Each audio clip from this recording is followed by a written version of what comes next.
All right. That's cool.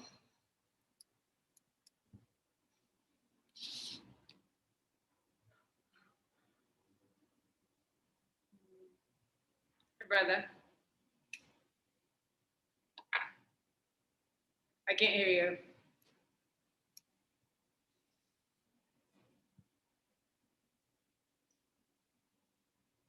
I can't hear a fucking word that you're saying.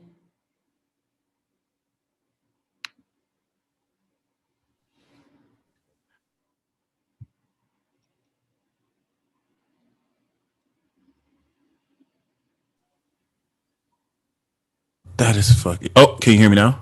There it is. Yeah. Do you wanna read the comments while they're live, or do you want to read them after they're live? God, this is a whole new world for me. Sure. If we're gonna do baptism, let's do baptism by fire. All right, cool. So I'm gonna send you the link right now, that so you can watch the video and you can see who's commenting live. Some people don't prefer it because they get distracted, so they just kind of chill. And yeah, but other than that, I have the link there if you ever want to read along. If not, it's cool. You can check it out after. I just interrupted you like an asshole. Can we, have our conversation and then have a space for questions and then can see? You can read the comment. You do it. I can't. We'll do a few questions. That's no problem. Okay, let's hit that. We could do a few questions. Okay. And so if you can't read the chat, I'll read it for you. It's no problem. Okay. Other than that, I would like to welcome you all to the 140th episode of Peace Talk. We have a very, very, very, let me turn the light on. It's pretty scary. Amazing guest. Very purely amazing guest. I'm gonna just be 100% honest. I was getting lazy. I tried to bullshit and lie to her and be like, hey, I can't do this anymore. And so far in our relationship together, she just like burns all my bullshit away and just calls me the fuck out. And it's like, Michael, you don't have time to do this today. Let's get this done. So I'm glad we're doing this right now. Eve, how are you doing? Thank you for joining. Thank you for joining us right now. Dude, it's a fucking pleasure. I get it, man. Sometimes you just don't want to do shit, and it is usually the shit that you're supposed to do. Oh my God. I actually look forward to talking more about that concept with you because with what you offer and rather what you do for the collective, with the collective, I've definitely experienced that firsthand. And right?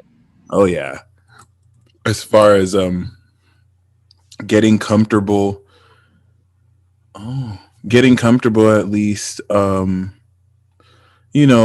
really opening up to facets of, I would say, embracing my fears and just not letting any excuses get in the way of what has to be done. So in advance, I'm gonna just say thank you for that. But other than that, I mean, where are you at right now?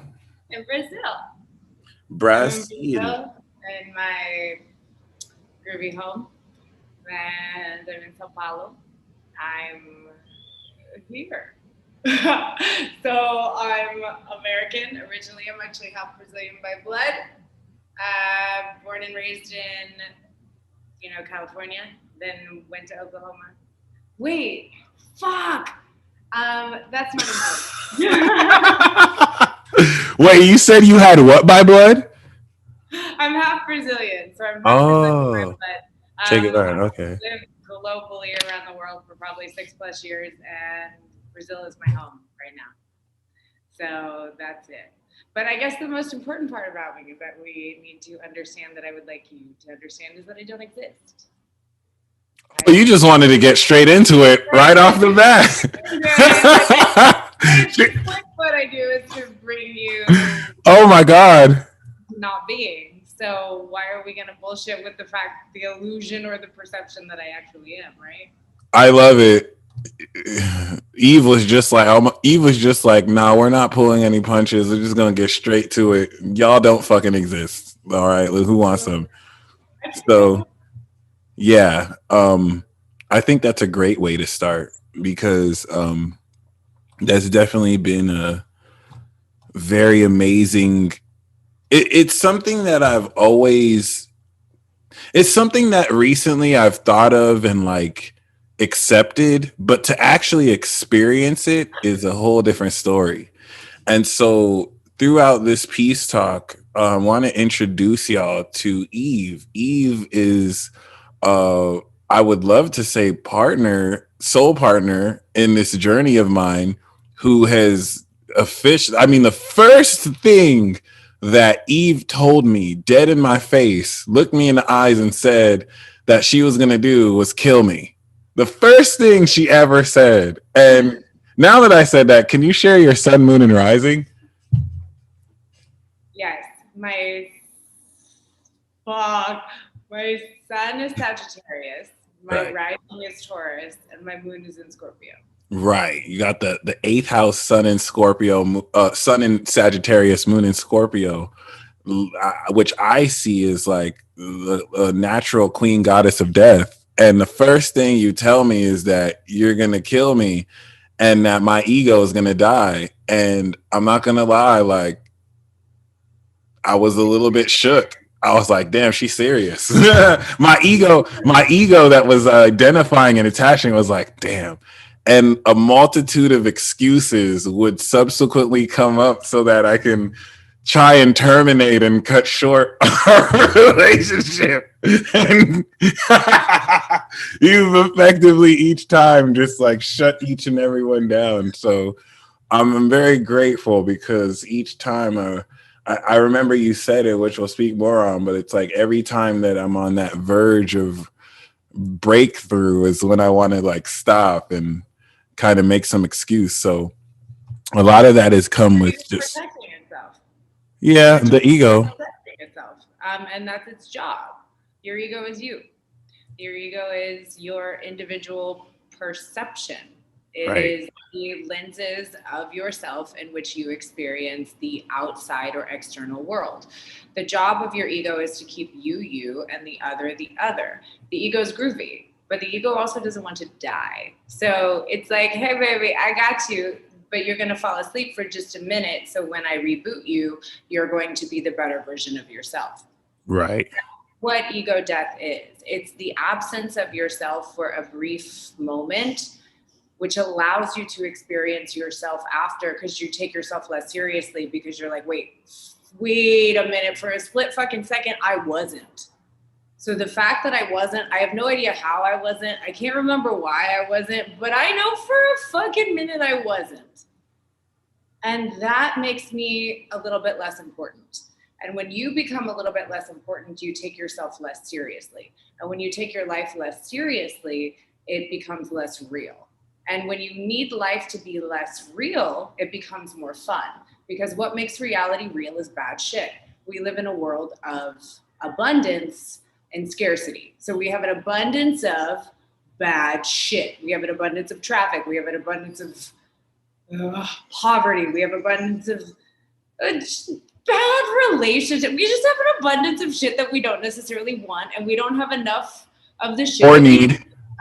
Right? We're like, fuck. Why we gotta have so much of this shit that I'm not all into, but not enough of this shit that I want? Reality.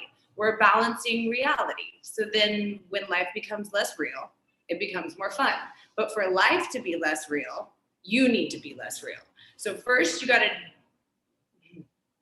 reset yourself, because life is the product of your realness. So the less real I am, the less my support system, my external reality, my external perception needs to be. So we live in a 3-dimensional reality, but we're not going to jump that into like the quantum soup of existence. But what the next level of consciousness is a more malleable 3-dimensional reality. So So it's understanding that I'm not. So then how do I play with that? How can I have a little bit of fun with myself? You got it? Well said. Yeah, no, well said. And I just can't help but notice the stark raving evidence of this concept. I always like to notice little signs and synchronicities as omens or meanings. And that's one thing I appreciate about Sagittarius, because when it comes to like knowing what things are, I'm one of the greatest at, like, I can identify what things are, but when it comes to knowing what they mean, I draw a blank, and Sagittarius comes through and like fulfills that role and puts me on or shows me. So like, let's take this live, for example. You started this off by saying nothing exists. Normally, by this time when we're live, there's so many people commenting on the live chat. And I know that there was somebody messaged me recently about some type of glitch where people aren't able to comment live or whatever. So I think that's it. But there's nobody in the live chat right now. This is the first peace talk I've ever done live where there's no one in the live chat, and it's making me feel like nothing exists. It's like, was this all an illusion? Like, seeing people comment in, and it's like, it can't be a coincidence that this is happening right now. But it's not a coincidence at all. So then I guess what I will do in this moment in terms of honoring you and our relationship and the soul contract that we have is, this is the first time I've ever gone live. My most important virtue is my privacy. I've always Scorpio moon. Yeah, I like to be with myself by myself, motherfucker. I am an introvert. And the older I've gotten and the more work I've done internally, the more alone I like to be. And social media is an extension of self. So I don't really have one. So the first interview that I've done about what I do, which I also don't advertise, is with you, and it's live, and it's like this weird buffer of my reality, allowing me the space to do what I don't necessarily want to, my programming, my ego, and stepping past that because my programming understands this is the next level of consciousness, and for us to wake a specific part of ourselves up to this next level of reality, certain key players need to exist. So I have been in my own little cocoon, learning and growing and being and developing the character that I am, that let's call me Eve. Then we're breaking it and we're butterflying. So I guess the first like little chit of my eggshell of, yo, motherfuckers, I exist. I also don't, but I'm here to tell you that I am, so that I can convince you that I'm not, is with you.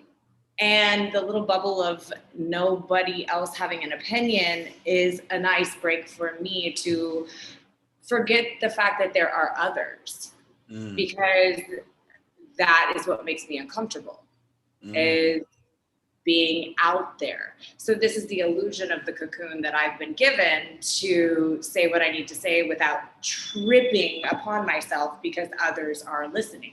That's the imposter syndrome. That's an inferiority complex. It is in many, but it's bigger in women.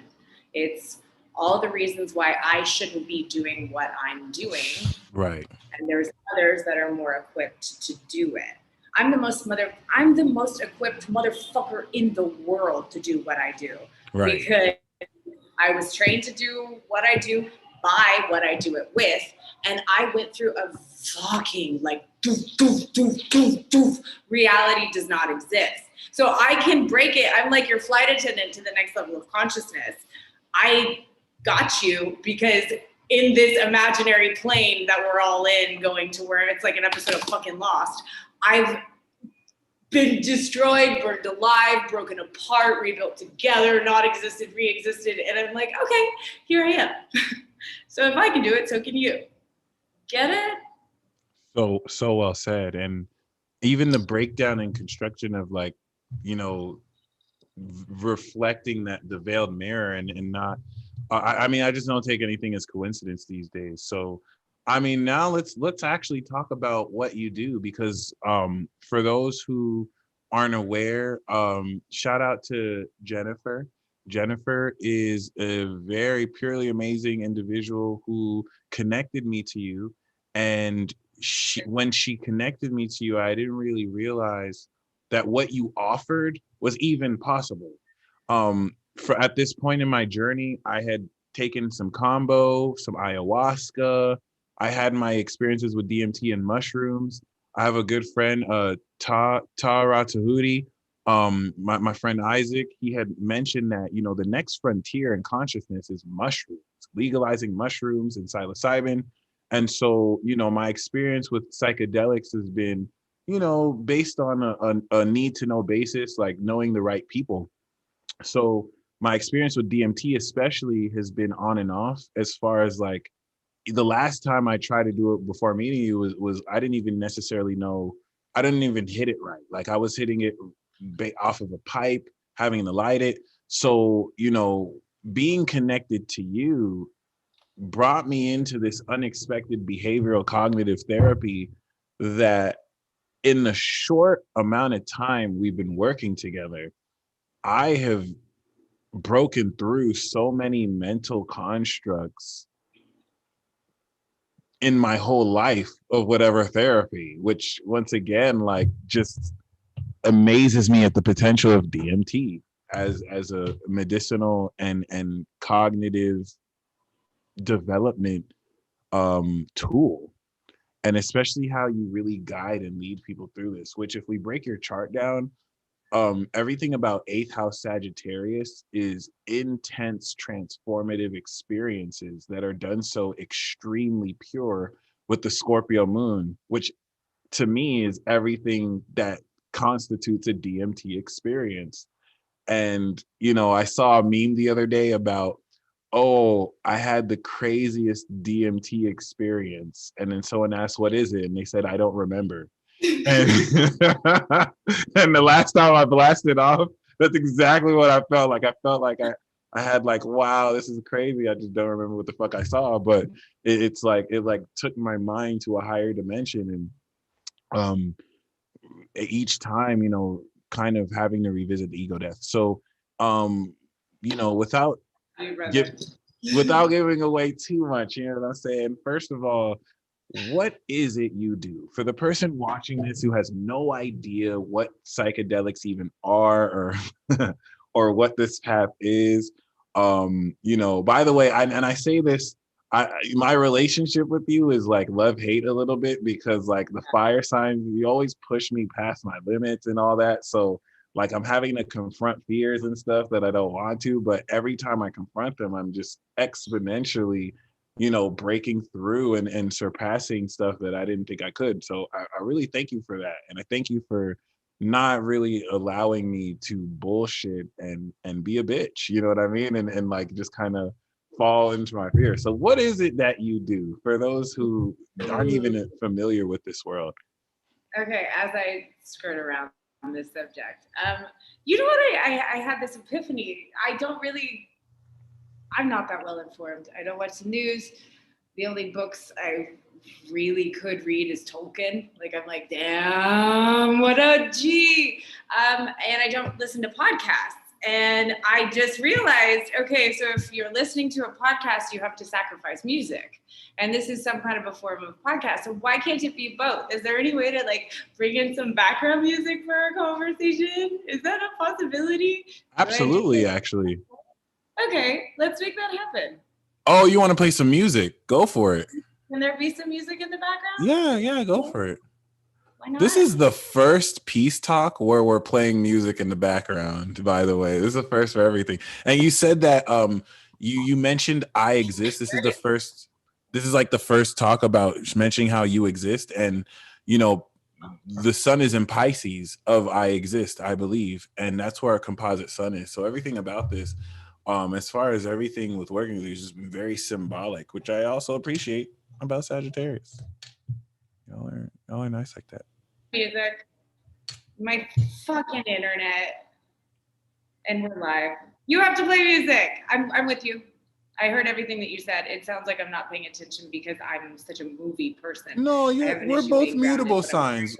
We multitask. I feel you. If anything, just let me I'm never know. good at multitasking.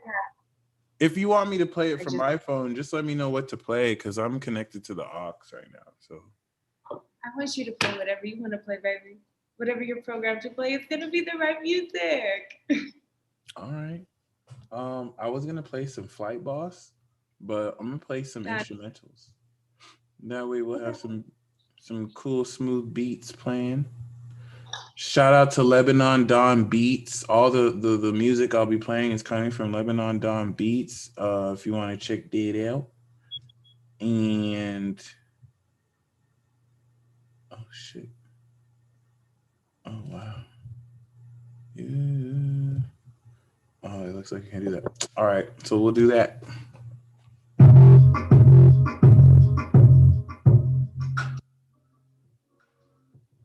Oh, now you're advertising different beats. Oh, kind of fire. I might have to buy that beat later. All right. Other than that, yeah, it's sounding pretty fire right there. Okay. So is that loud enough? Beautiful. All right, cool. So yes, my beautiful friend, can you share what it is you offer to the collective? Okay, so I guess first and foremost, I do not condone the use of illegal substances or drugs or any of that shit that we learn and dare not to do. Like, don't do any of that. But plants, plants are groovy. And plants contain a certain molecule called DMT. DMT is in all of nature, like all of it. Our nervous systems are hardwired to receive it.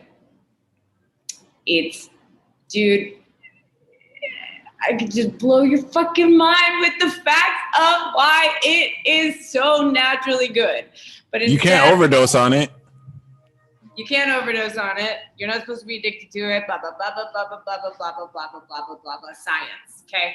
Science is not my wheelhouse, but there's a lot of scientists who have committed their lives to the study of it, and as opposed to just regurgitating the information they have, go talk to them because they're the ones that know this shit. They've spent their lives learning about it. I'm not going to take the wind out of their sails. I mean, I could more or less, but that's not why we're here. I'll break down my individual relationship to DMT. I work with N-dimethyltryptamine, and I would say that it is my most important and most committed relationship. I've always been wise beyond my years. I've always played the role of therapist. I've always known a lot of shit just because I did. However, when DMT entered my life, it was like, yo, bitch, let me break down everything that you do know. And congratulations, you're right. Now I'm going to blow that up into another dimension that you could not expect, show you how you're wrong, show you how you can be right in the future, teach you the idea of a paradox, teach you why you are yourself, why you aren't yourself, what this is, why that is, why it all works, why we're in our own inner monologue, how they are the way they are, and then they aren't at the same time. So my relationship with DMT started not because I was seeking healing, not even because I was interested in it. It was brought to me by a brother who wouldn't let me not do it. And I'm like, all right, what's this? That's fine. Okay. And then that was the beginning of a year and a half of self-study where, and any of you guys that have experienced DMT understand that it's intelligent. And it grabbed me and built me, dissolved me, built me, dissolved me, built me, dissolved me, built me, dissolved me, built me, dissolved me, built me, dissolved me. And then finally was like, okay, guess what? This is what you're supposed to do. It's like, oh my God. Oh no. Oh, I get it. Okay. All right, let's go. So DMT, because it is so itself, those that have experienced it and the community around it don't know what the fuck it is. It's just so much, right? Like from your perspective, Michael, like what is it? It's a mind blower. It humbles and kills the ego, or puts it in its place. And I mean, I still don't know because I feel like I'm still on the threshold. Like DMT has helped me confront so much of my own blocks. I'm now at that threshold where it's like the fears are subsiding, and now it's fun to do. Like now it's actually something I want to actually, take to my edge. So I mean, yeah, I feel like what it actually is supersedes any word that I could call it. But Right. It is smart and it is intuitive. I like how you said it's like it's a woman. It's very female.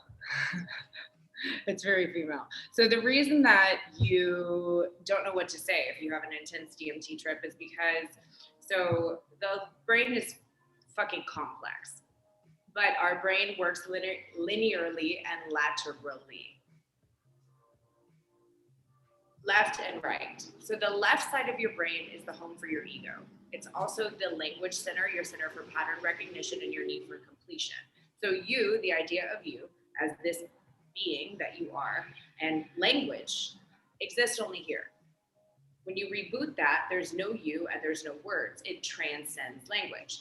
So then we've got all these motherfuckers smoking DMT, talking about machine elves and aliens and the devil and the God and this. And I'm in my relationship with it, know nothing about it. And I'm doing this research. I'm like, oh my God, I know what the fuck. Then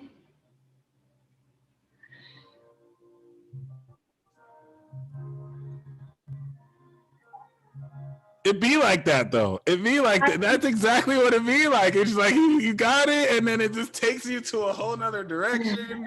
And it's just it like shits on the linear process and lets you know that like it's not A, B, C, D, E. It's like it goes either way. It's not A, B, C, D, E because A, B, C, and D and E are all you. And they're nothing more than the roles that you've given them to play in yourself. So what reality is, and if you don't like what I'm saying, it's because you're programmed not to, and thank you for the role that you've been given. If this ignites something in you, it's because it's meant to, and thank you for the role that you've been given. Basically, we are living in our own inner monologue. To do ourselves a disservice and name ourselves and limit ourselves, let's call us God. You're God. You're anything that's everything that ever would and ever could be. Okay. And the idea of ever would, ever could, and be are all you. They're just a piece of you that you separated from you and decided that that's what they were going to do. All right. This is what's happening. You are mind fucking yourself with yourself because you have nowhere to go but yourself, nothing to do but yourself. So you're like, okay, let's create this thing to make me believe that I am and simultaneously aren't, if not.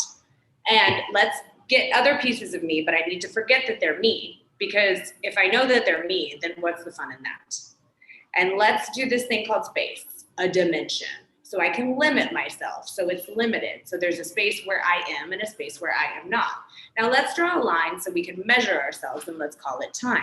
Let's do a beginning and an end. I am because I am and I will not be. I'm limiting my existence. But what makes me more than the fact, what reinforces the fact that I am now is the fact that I was. That's the past. And the fact that I was before I was is my ancestry. It's my character backstory. This is your perception. This is how you see the world.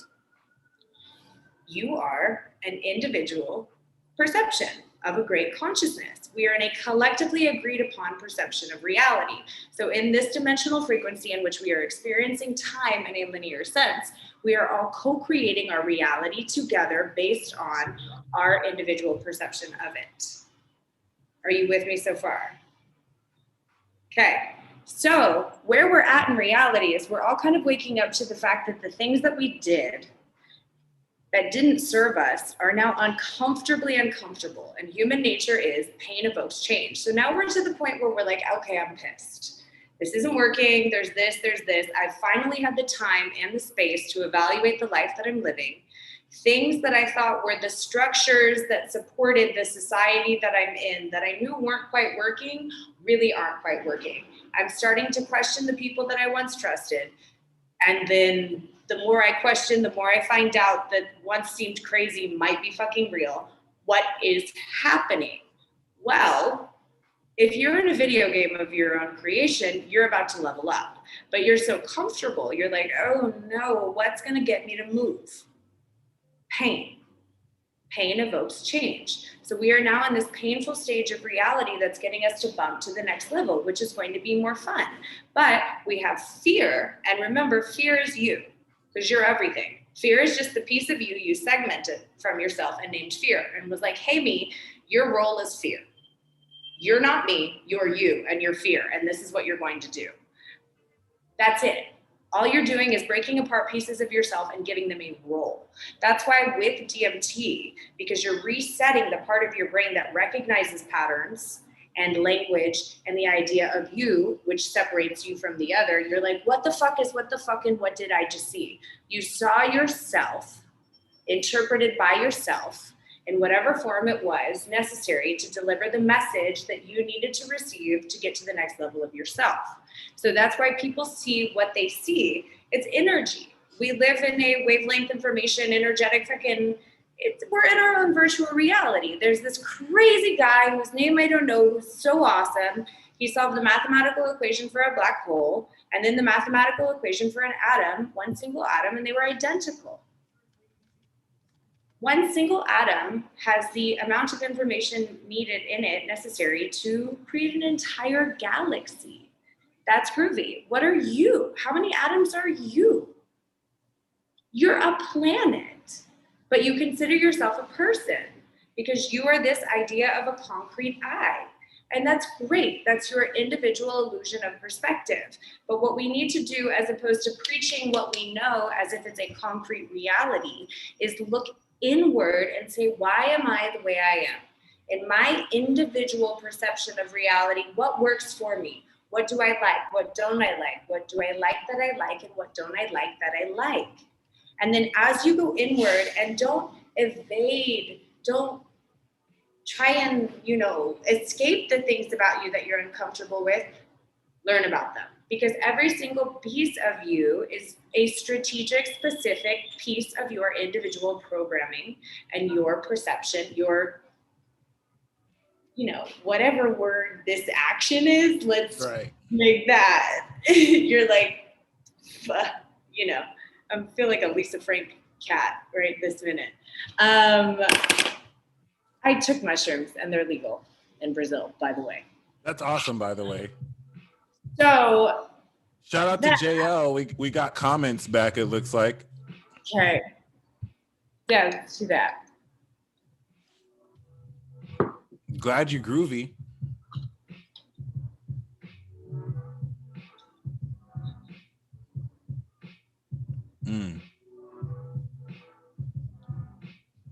I was looking up the guy who may have said it. Do you think his name was Roger?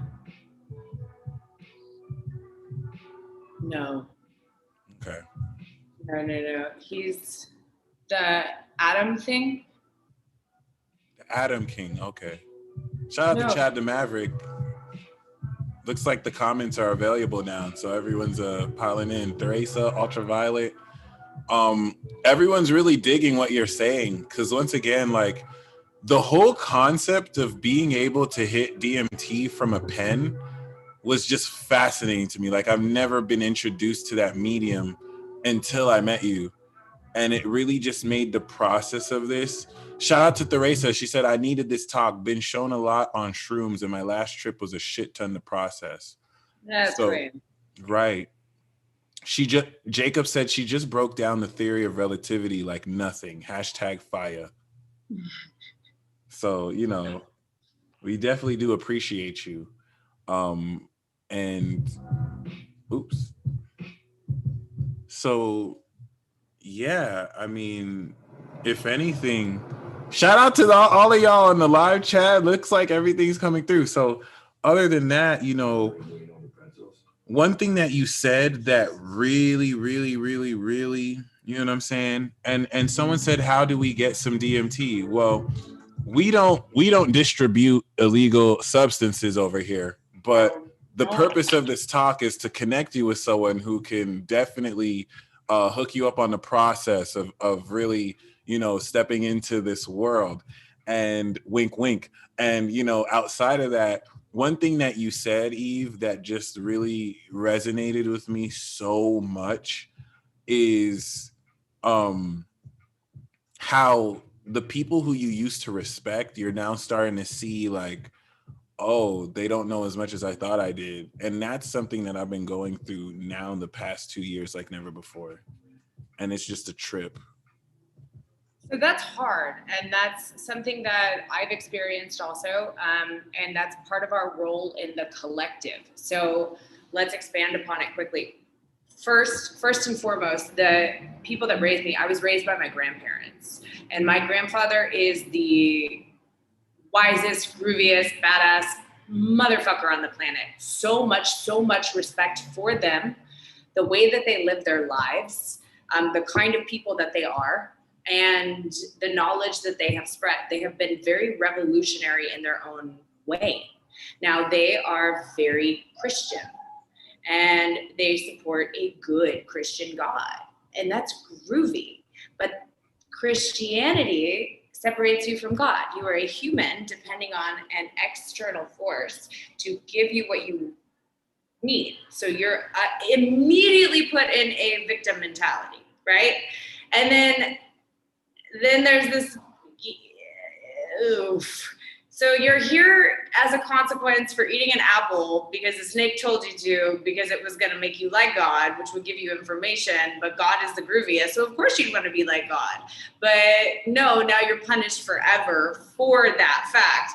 But don't you worry, if you follow these things that are written on stone, you get to go to a place called heaven where you get a mansion. But everything is, I mean, ooh. But if my grandmother's going to kill me. But that being said, I love them for everything that they believed, for everything they taught me, and the support system that Christianity was for me to grow up. Like, there's so much in the Bible that's so good. And I'm so grateful for that, okay? This next level in our generation, this next level of consciousness, we're breaking some structures, and it's uncomfortable. And we have to, it's a bummer, dude. It's a bummer. I don't want to be the bearer of bad news. I thought I was going to get to be the good guy. And I'm like, damn, some people are going to call me Satan. Because I'm like, no, God isn't real. Come to the age of information. Sorry, but it's me. And everything was the way that it was in my interpretation of me to allow me a human experience in a disconnected reality in which I was waiting on the other, which reaffirmed the idea of a body and a vessel and time. That was part of the role that we had given ourselves to play in this ebb and flow of reality. So life would become real. Religion is part of that. Now we're ready to level up the video game of existence and have life become a little less real and a little more fun. But it's a painful evolution. And for me, many of my heroes had to fall so I could ultimately have no fucks given and say what I needed to say. And that is the freedom to become unapologetically yourself. Because then eventually when you allow who was once your idol, and we idolize people, celebrity, we idolize fucking everything. We love to do that. Once you allow your idols the space to have their own humanity, to be their own individual perception, then you can be you. I am the way that I am because we programmed me to. What I say is different than you or similar to you. There is no right or wrong because right and wrong are both me. They're just me experiencing myself in this line where there's this part of me and this part of me, and where do I go on this spectrum? Well, once you absorb the idea of life and death, right and wrong, God and Satan, good and bad, like light and shadow, and instead of experiencing it this way, which is great, that's life, then you absorb it into yourself, and then absorb it into yourself, and you understand everything is me playing the role that I've given it to play so I can experience myself within myself. You're me, this is me, this is me, this is me, and I'm not. I'm just the character, the collective creation of the role that the greater me gave me to play called myself. She preaching. Perception. So if I can dissolve myself, then it's basically going into what I like to call architect mode. When you're on a website, when you're doing all that, and our generation is becoming more and more and more comfortable with code because we are our own code. So with DMT, what they call the waiting room, there's no such thing as a waiting room, dude. You're not going anywhere. Everywhere is you. You have nowhere to go but yourself. It's just how creative you can be in your own inner monologue. Do it with your eyes open, bit by bit by bit. Sacred geometry that you suddenly see projected over absolutely everything. Think of that like our code. It's everything and everywhere. It's you seeing the code of yourself. It's the matrix. But the matrix is 0010101, but you're the grooviest thing that ever did groovy. So it's like prettier than that. Imagine what your code looks like. Now imagine seeing your code and then getting into architect mode, seeing the bits of your code that no longer serve you, but you don't get rid of them until you understand them. You need to understand why you were the way you were and why you are the way you are, because that's a specific piece of your individual perception and reality.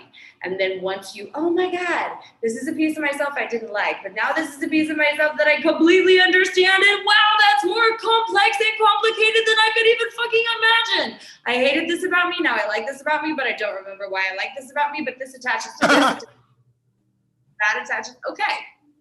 And then it's like cognitive behavioral therapy on DMT, because you take yourself outside of time and then you can actually go into your lineage. I have a question. So I love what you're saying, Jen. First of all, Melissa said you're speaking my language, and then someone said, were you talking about Carl Schwarzschild? But other than that, my next question for you is, moving forward into DMT, like, could you explain the ego death process? And if I can share my experience, the first time I sat with you and hit that pen in front of you, this is the ego death experience. And one thing I appreciate about DMT is the left brain will try and prepare for it and be like, okay, I know what to expect. And DMT will be like, no, bitch. Like, not this time, bitch. And it's just like, ah. So the first time experience I had with you, the ego death, as soon as you're in that quote unquote waiting room, right? The ego death experience for me is after you hit that first part and it starts to settle in, which I love what you said, because it seems like a waiting room, but everything is you, right? So like, shout out to Mary, you can get the DMT by breathing. But like, once I hit that first pen, right, it just settles in and dawns in on you like, it's too late to go back down, motherfucker. Like, we got your ass. And then you hit it 3 more times and it's like, oh, you thought you knew what you were doing, but it's over for you. Oh, yes. And then pandemonium and panic. I was in front of you trying to act cool, like I wasn't freaking the fuck out. I was just like, oh, shit. Oh, shit. Oh, my God. Oh my God. Oh my God. And I, for some reason, my fear started coming out like, oh my gosh, she's Scorpio moon. What if her and the Scorpio vibe try to kill me through this and this poison and blah, blah, blah. And then you survive through it. And then you go through it again. And then you survive through it. And then it's just like, oh my gosh, like, and the first thing you said before that is the only thing to fear is fear itself. And like, that shit hit me in the face. Like, even when I do it now, like, that settling feeling of like, it's over, motherfucker. Like, you did it already. We're about to take you there. And now I'm doing it enough. It's like, okay, this is something I have to confront. It's like a mental, psychological aspect of myself that wants control so much that now that this is really, that's one thing. Well, now that it's really being activated, it just reveals so much about you. So one thing I appreciate about that too is Mag said I don't like Scorpio. Sagittarius in my chart is Scorpio to me, and Scorpio is Scorpio. So I do keep away from that because the comfortable, practical, comfort zone Taurus doesn't want that burn. I like to be lazy and just wake up late. And it's the Sag Scorpio that's like putting the fire in the butt, like, wake the fuck up, like, let's go. So, or at least, pushing me there. So this really just brought me to the edge of my fear. And really at the first time I started shaking, like, I don't know if I can do this. Like, I started making excuses, and then, I did it anyway. And, it really takes very much time. So for someone who is especially getting into this, how can you navigate them through understanding the ego death? Because it really does feel like you're dying for an instant, and then you really just like, it just exposes so much about your mind to you. So it's a reboot. And so who am I to say that I understand the inunderstandable? That'll work. Let's make it one. My relationship with DMT is, so in like this year and a half of self-study, the character that is me, remember, I don't exist. I did not know I was going to do this. It was like, yo, bitch, welcome. I was smoking DMT 100 times a day, every day, anywhere that you could imagine, in any place like, it is my most important relationship. We have a dialogue. Okay, she's addicted to DMT, gladly. But I've also had time where you're going heavy, and then what does it look like to not have it? And I hate to interrupt you there, but you said you do it so commonly. Weed I smoke commonly all the time. DMT is the only substance where I'm like, I'm gonna put that on the shelf. Like, I don't know if I'm gonna hit that today. Like, I approach it with respect and like very, very cautiously. So I love how you're the opposite sign, and the Sagittarius is like, no, fuck that. I'm gonna fully immerse myself into it. I'm gonna do it. So like, I love that dynamic. Like, it's just when you tell me, I didn't wish to share this earlier, but there was an experience where Eve told me to hit a certain level of the pen every day and look myself in the mirror and really kind of go through that, right? And I was really shook because the experience was just so profound, and the actual pen got stuck. And we realized that was the DMT's way of saying, oh, protecting you from me. It's protecting me from Eve. Like, oh, Eve wants you to go fully immersed. And she thinks he was Sagittarius, Michael. She thinks he was Sagittarius, peace dealer. We had to protect you from Eve. But right after that happened, you and I had done a session together, and I remember you saying something that it was just so beautifully worded. So basically so DMT is you communicating with yourself, to yourself, for yourself, by yourself, all right? Psychedelics are starting to change their behavior. If anybody that is, be a little bit more cautious with mushrooms right at this moment, because mushrooms are going darker, because they're also protecting themselves from big pharmaceutical. So if you face the idea of yourself and your shadow, go for it. Go heavy, go deep, have fun. It's amazing. It's one of my favorite places. But if you're introducing somebody to psilocybin, make sure that it's setting. There's this certain doop, doop, doop, doop, doop. Jen knows this. She preaches this like you can't believe. It's setting, it's this, it's people, it's this. Shout out to Jennifer. Shout out to our baby girl. She's such a queen. Okay, so psychedelics are incredibly powerful. It's a gateway into your greater consciousness. DMT is so what the fuck that it's what the fuck. In my beginning of DMT, I have all these voice recordings that I haven't listened to because I can't imagine. But every time I do smoke it, one of the first things I think is I need to listen to myself when I'm high, because I'm so much smarter when I'm high, and then I forget what I already knew, and I'm repeating the cycles of life. Life is very cyclical. We're climbing up our own DNA. It's a whole hot mess. It's hilarious. Once you get a helicopter view of yourself and you watch yourself walking in circles throughout your life, you'll crack the fuck up. First, you'll cry because you're like, oh no. And then you're like, oh my God, look at me. Exact same thing again and again, like a circus animal. So DMT, if you develop a relationship with it, and this is why I don't just do like one and done, because you're dissecting yourself. You're dissecting your lenses of perception. So first we're going to start with you, who you are, why you are the way you are, and why the world is the exact way that you see it. Then we're going to go to the next level of you, which is your ancestry. And your ancestry is your genetic disposition or coding. And we've scientifically proven that trauma is stored in the DNA, but so is a lot of other things, our gifts. So it's understanding your ancestry, and then usually we bring attention to the things that we hate, but then understanding why they are the way that they are, and then being grateful for them, falling in love with all of that, expanding the idea of you, your backstory, understanding it, and then dissolving it. And then we go into collective belief systems, religion, that, and then you start exploring the idea of time, then you explore this. So ego death doesn't happen every time you smoke DMT. You can dissolve yourself a bit or be a little bit disassociated from yourself, but ego death is this unapologetic, oh my God, I'm not. I don't know why I'm not, but I'm not. Like, I'm not. It's not maybe I just died. It's like, why I'm not. But DMT, if it knows, it's you. If you know that you're about to develop some time with yourself, it'll ease you in. But if it's like, we're only going to see each other once in a lifetime or once in 5 years, it's going to fuck you. It does. It'll fuck you.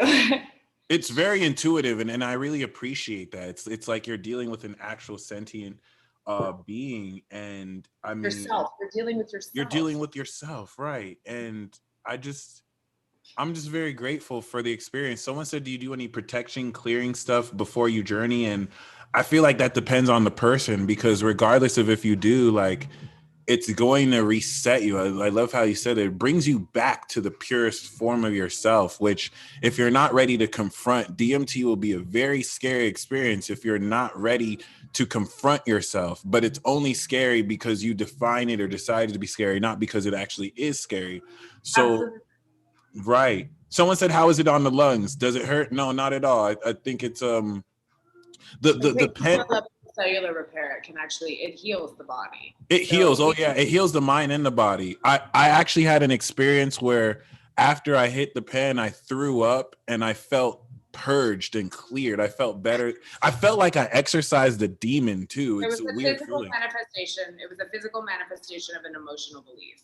Right, exactly. The only ingredient in ayahuasca that makes you trip, right? So, but DMT doesn't, there's no purging because there's not you're not digesting it. It's a completely different thing, but sometimes it's almost ceremonial to physically manifest the release of something. Like in ayahuasca. Yeah, but it's not necessary, but it also brings you back to your body. So that's also a part of grounding and the human experience that we can get into later or some other time. But I know we have 5 minutes left. Yeah, so we're gonna. I do want to say. Now, we are at this place in psychedelics as we're starting to awaken, and everything is you, and everything is exactly as it's meant to be, and everything is all groovy and blah, blah, blah. But on this 3-dimensional level, there is a tourism. It's like a plant medicine tourism that's building, and there's all these, and I've seen because I work with like the strongest psychedelic, okay? I'm working with the bringer of death.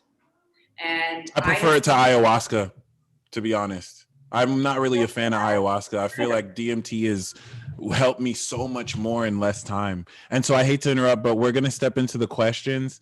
Wait, I need to say this. Oh, please go ahead. Something that I need to say. Plant medicine tourism is building, and I work with basically ego death. And I've seen more ego in my line of work. Motherfuckers that don't know what they're doing. They've drank ayahuasca just a couple times and suddenly they're healed, and now they're calling themselves shamans. That part. And they're going around and they're preaching it. Plants are powerful. Plants are going to bring you into the next level of yourself. You need to be ready to do that. And it takes work and it takes dedication and it's serious. Like, you're going to go into yourself. It's fun. It's gorgeous. It's groovy. It's fantastic. But don't just go to your local Instagram shaman and drink some ayahuasca and expect to have a fun little session. get ready. And also that's the other thing that I will say, as this becomes more popular and more profitable, there's many individuals that have not done the work themselves that are then facilitating the journey for people. And as collectively our vibration begins to raise, those that are not equipped vibrationally to facilitate for the group, the person that's coming in that's the most, you can say, evolved will end up handling the work for the group. So you need to be careful and check people, because people that still are motivated by the idea of money because they haven't absorbed it into themselves might not be giving you the best place. Okay, questions. I preached it. No, that's and also, beautiful. Drugs are bad. Don't do drugs ever. Someone said, can you smoke it with weed? You can. I prefer you not to, so you can actually feel it, but you can definitely do it with weed. And so what I'm going to do, normally I ask 3 questions and then you ask 3 questions. We'll end with the questions game. So if any of you have questions you want to ask her, I'll choose the best 3 and then I'll ask them to you. And then you can ask me any question that you want to.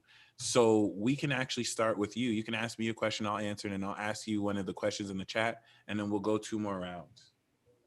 I can't see the chat. You can't see the chat? No, you get to choose the question. You're on the video though, right? I'm on the. Oh yeah, of course you're on the video. My bad. I'm actually. Oh, are you sure? I can see the chat right now. Here, actually, click the link again and refresh it. Maybe you'll be able to see it. Chat. But it takes me off of our Zoom.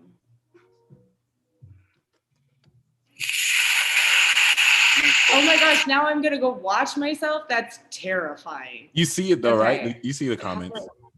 Yeah, it just reminded me that there's other people. All you other people, you're only me. I'm so glad you're here. Power to you. Thank you for your programming. You're the best that ever. They love you. You're really speaking to them. So here, just ask me any question you want to ask me, and I'll ask you what they ask. I'll just choose. Okay, I got it. I got the chat. Hold on. Let's hear one of her wildest DMT stories. Jacob Powers. Jacob, in what was one of your most memorable ego deaths? Well, hold on. Megan, Eve, you're gonna ask me. Oh, what was one of your most memorable ego deaths? I love an ego death story. I love it. Everybody needs to die. It's the most fun you can ever have. Shoot, I would say the one that I had in the mirror. Oh my God, I'm interrupting you. The first time I ever blasted off really tripped me the fuck out and led into my next series of blast off experiences that helped me see 5D. And then the thing is, after those experiences, you don't really remember too much, but it was simultaneously terrifying and empowering because it really like opened up deeper parts of myself, but I had to fight the fear to realize I'm still here. And thankfully, because I did it before, it made me realize, okay, I'm not really going to die. If it was the first time I did it, I would have freaked out. I would have thought I was going to die. And I mean, confronting that fear, I just love because it's less scary each time. And it's more, you discover more parts of yourself. What I want to, the first question I want to ask though is, do you think this would be helpful for an actual dying individual to pass over? Like if they're about to die and then take DMT, I think this would be, what do you think about that? So with my clients, I have a range of individuals. And basically what I do is I give them rituals, but the time, and sometimes we go in together, but I'm helping your left brain attach language to something that otherwise transcends language that you cannot bring back into this 3-dimensional reality.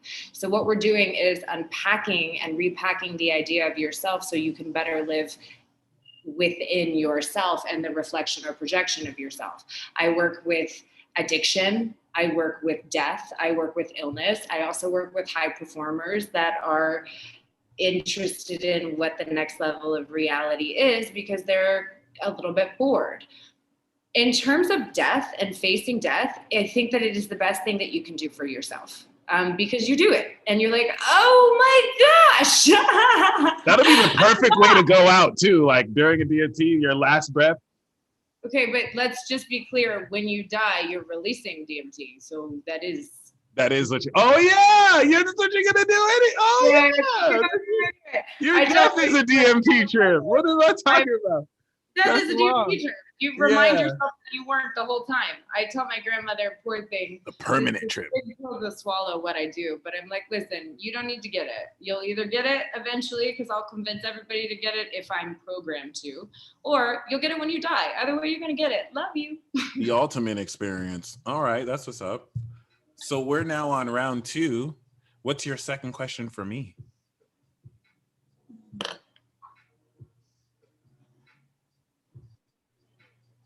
Okay. Shay. She said basically that psychedelics allowed her to see a very angry part of herself. And then she hugged it. It wasn't fun, but it was necessary and enlightening.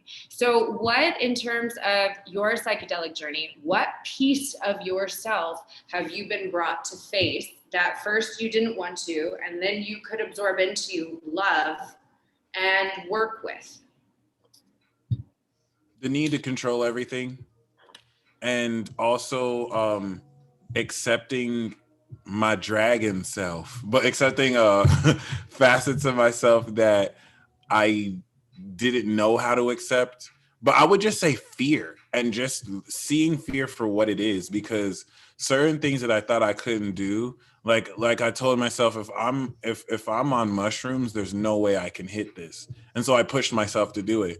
And it was the best thing ever. So, and yeah, Shay is a dude, but other than that, like, yeah, it's all good. He said it's cool. But other than that, like, it's really, because of this, I'm more confident to do. It's just accelerated my learning curve as far as like pushing myself in these experiences. It's shedding the layers of the onion like never before. So you know what? The next question I want to really just ask you a lot of these questions. So instead of just asking me questions, I'll just run through more questions for you that people are asking. Someone said, do you try to guide the experience with intention, or mostly let it show you what it wants to? And also, does the body build up a tolerance to it? No. Can I pee? Go ahead. I'm fat. No, listen. Freestyle break. I'm a freestyle because my freestyle's great. Oh, snap, nerdy voice. This is make you moist. Oh, had to spit it like this because there's no choice. Oh, yo, you know what it do. Whoa, hold up. Better have a clue. Like you in a thinking chair and you with blue. I don't even think you know that this moon is new. I mean, it's full, but it'll be new in 2 weeks. I just had to say it too soon. Like that Meek bar, which was hard, might I add. And I'm rather glad, because we completing this cycle. And my name is Michael, Archangel. I might do crazy shit you never seen before. Oh, I'm actually doing it, but if you have eyes to see, then you'll see it though. And we got her back.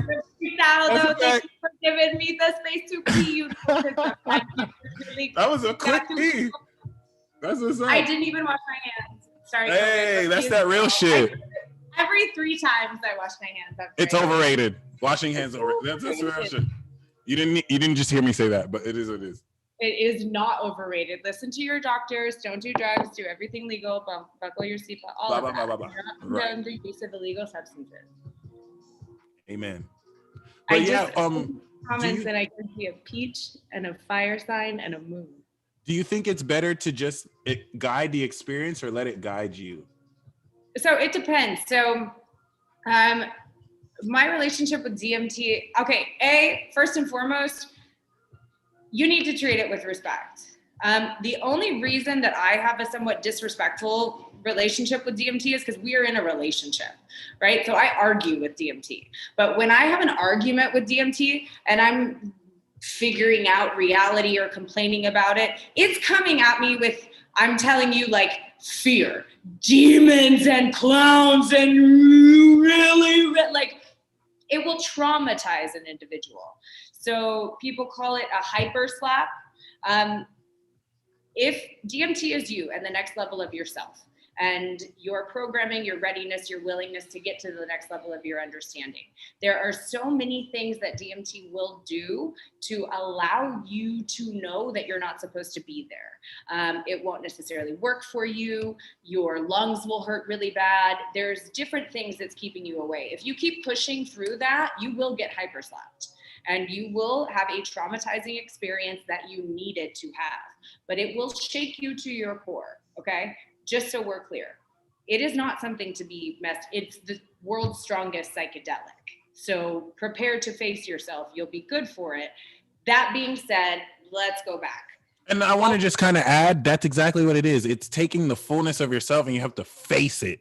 All the stuff that's suppressed, it's like bringing it out there, and very humbling, very humbling. It's very humbling. So that's why I don't work with my clients in terms of just like one session. We're going to unpack this, and we are also going to unpack the consequences or the realization of this in a three-dimensional level. Because there's also something that we can call psychedelic depression, right? Where there is there and here is here, and I would prefer to be there than here.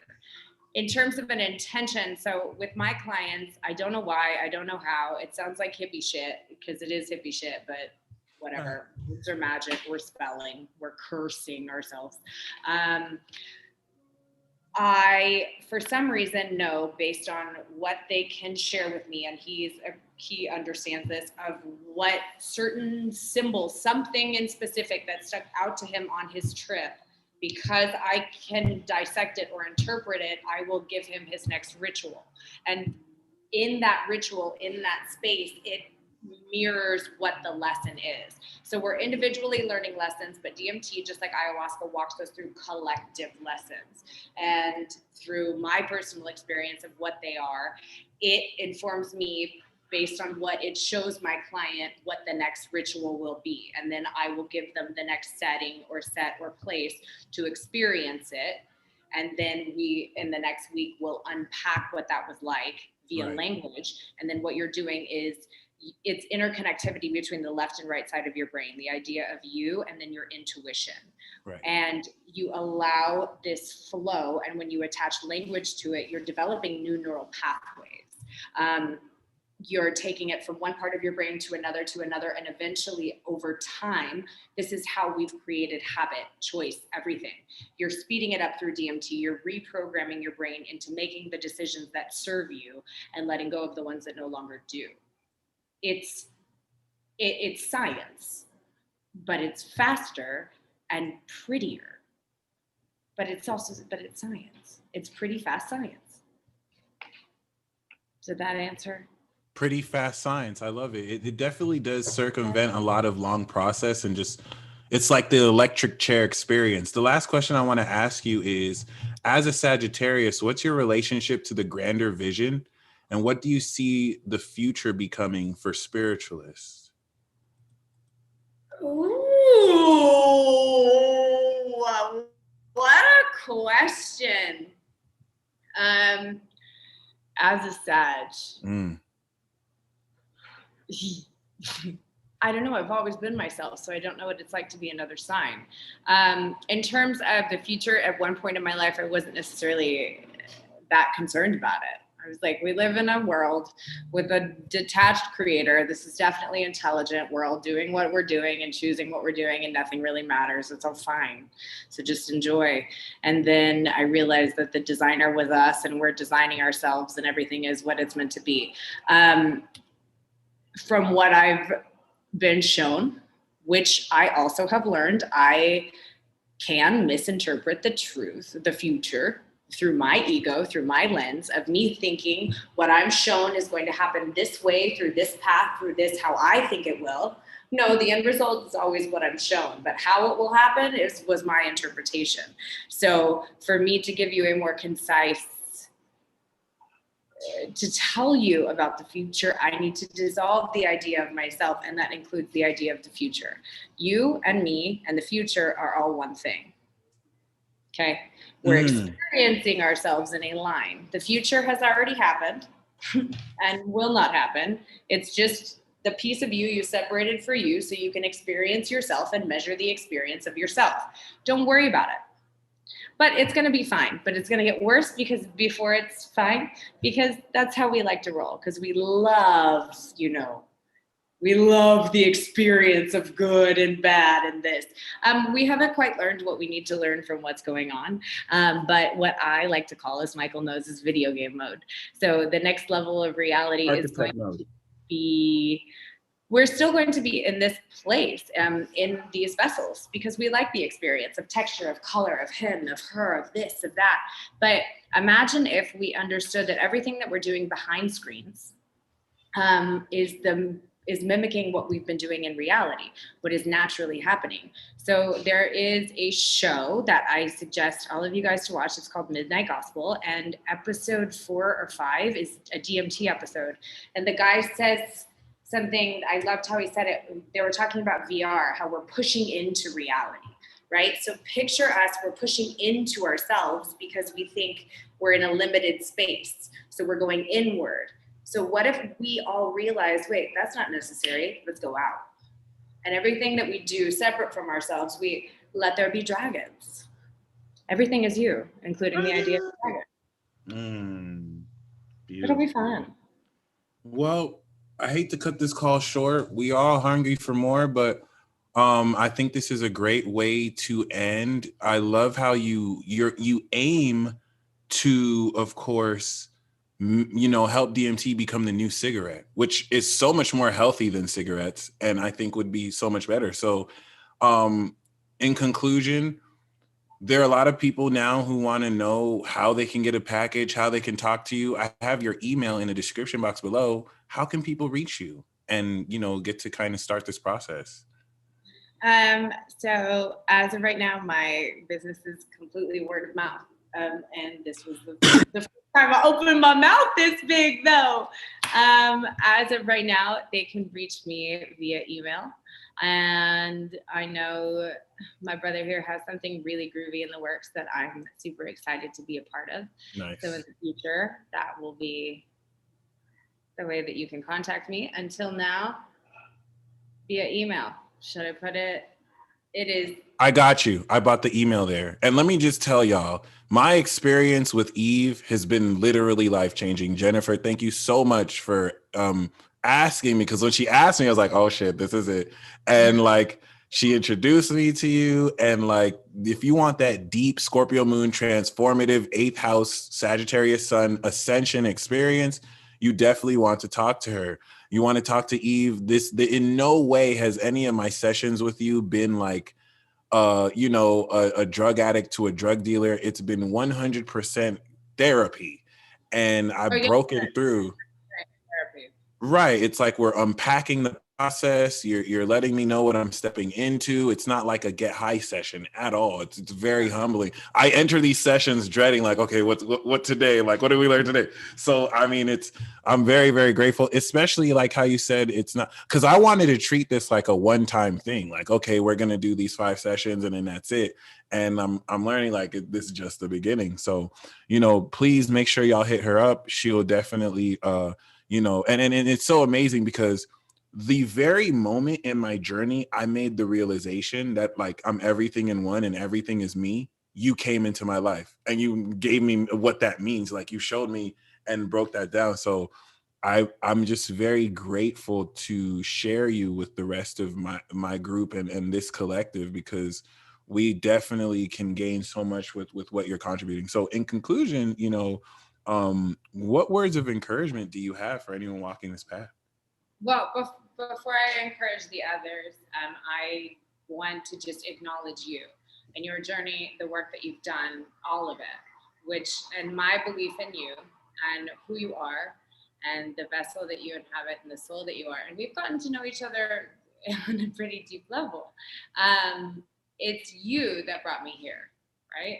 And so I just want to honor the character or the program that is you for all that you're doing, the steps that you've taken into absorbing the idea of fear into yourself. And I'm so excited to watch as you become more and more unstoppable, because the things that you once placed to block you will become a piece of you. And then you'll just grow larger and larger and larger. There was a movie where the monster absorbs everything into it and becomes larger. That's you, motherfucker. Let there be dragons. In words of encouragement, everything is fine. Everything is you. Everything's fine. Take things less seriously. When things get really heavy, when you look at something, just me, right? So I am myselfing myself, including a Right. That's so it. whenever it's that, it's like, okay, me. Oh my God, what the fuck am I doing with myself? What am I trying to tell myself? And if reality is screaming at you, when you are hearing things yelled to you by people, it's because you didn't listen to your greater self in the whispers. So Right. if you're living in your own inner monologue, everything is you. That is a fly landing here. That is the water shaking. That is a horn honking.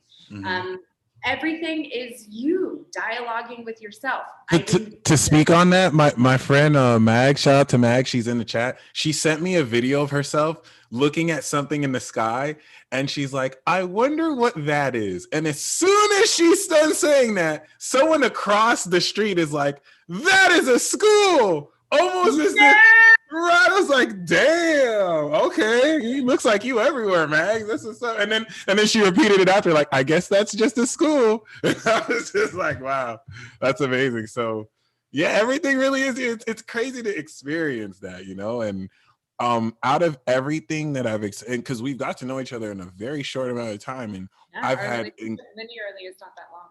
I've had purely incredible experiences and like life-changing realizations. And I would say the most impactful thing you've offered to me, despite all this crazy synchronicities and psychedelic experiences, is your accountability.